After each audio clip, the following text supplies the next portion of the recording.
Welcome to Sociology Vibes, where we simplify challenging ideas into easy to understand insights. Stick around to see the world and your life in a different way. Today, our focus is on the explanation of the sociological imagination. Let's start with a true story. The year was 2019, and the American women's soccer team was on fire.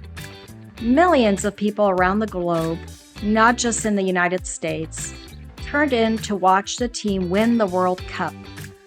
After winning the World Cup, the women brought much welcomed attention to the gender pay gap in sports between males and females.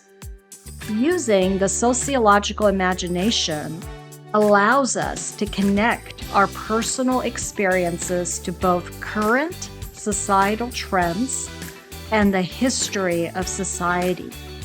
For example, Joan works as a housekeeper for a large hotel chain and struggles to pay her bills.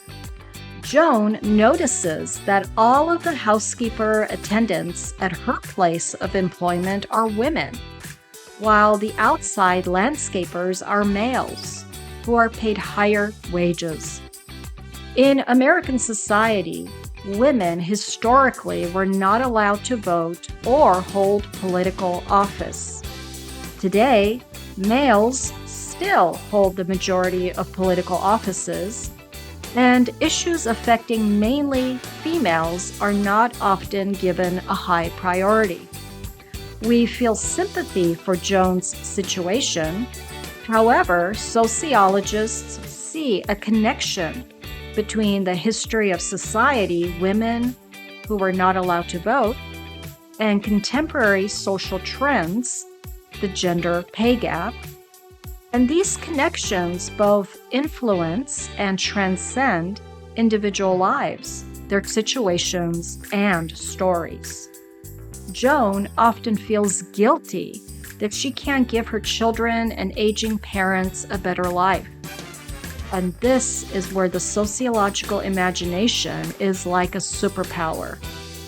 Wright Mills, who coined the term of the sociological imagination, said that private troubles in reality are public issues. Take any problem you are facing right now. Maybe it's the high cost of college tuition, overwhelming work responsibilities, mental or health challenges, or relationship issues, and think about how these are related to society at large. You might explore how policies, economic conditions, or cultural expectations play a part, including historical factors.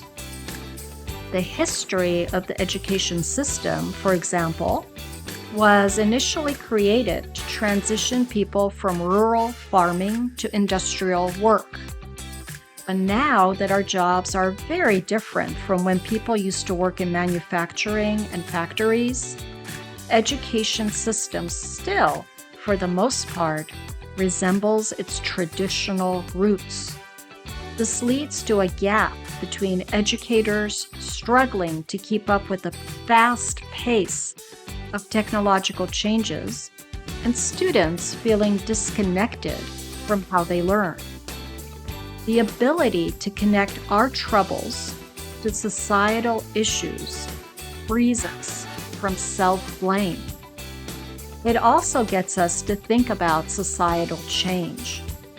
When more people like yourself understand this connection between private troubles and public issues, we can work toward making societal changes rather than feeling like we have to change something about ourselves.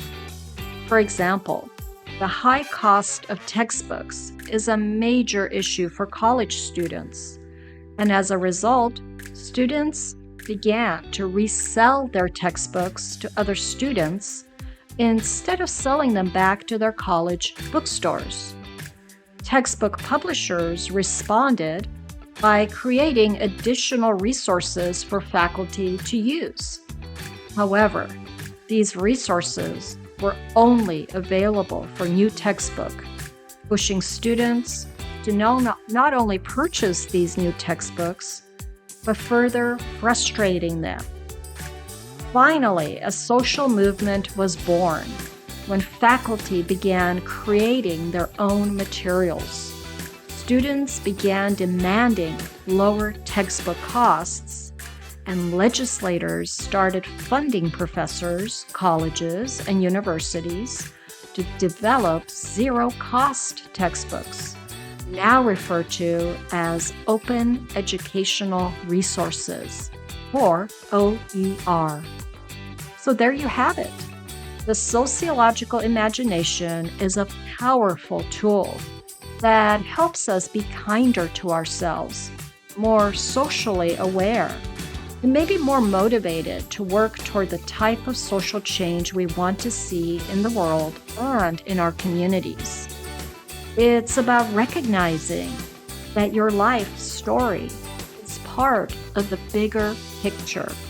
And by looking beyond ourselves, we can start to tackle social problems together. And this makes sociology fascinating, don't you think? Thanks for watching. If you found this video interesting, give a like, subscribe, and share your thoughts in the comments. See you in the next Sociology Vibes video.